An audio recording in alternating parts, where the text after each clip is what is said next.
আজকে অনেক দেরি হয়ে গেল ঘুম থেকে উঠতে। হ্যাঁ, এখনো রাত কেন? ব্যাপারটা কি? এখনো সূর্য ওঠে না কেন?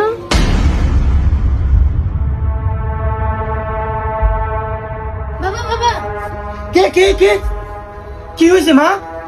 ও সকাল 10টা বেজে গেছে, এখনো সূর্য ওঠেনি। হ্যাঁ কি কস? লত দেহি। বাবা দেখো।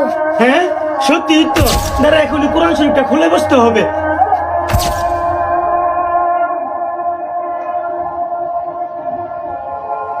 বিশ্বাস করেন কিয়ামতের আগে একদিন এক রাতের মধ্যে এই কোরআনের সব পাতাগুলো আল্লাহ তুলে নেবেন আসমানে। হাদিস এসেছে কোরআনের শুধু পৃষ্ঠাগুলো থাকবে, কালি থাকবে না।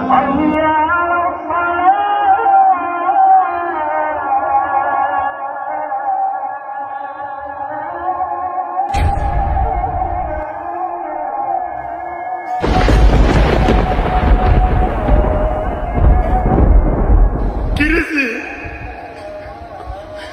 কোরআন শরীফের লেখা দিয়ে মুছে গেছে।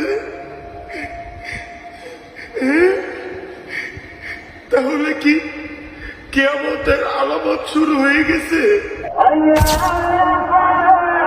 হে মানুষ, তোমাদের পালনকর্তাকে ভয় করো, নিশ্চয়ই কিয়ামতের প্রকম্পন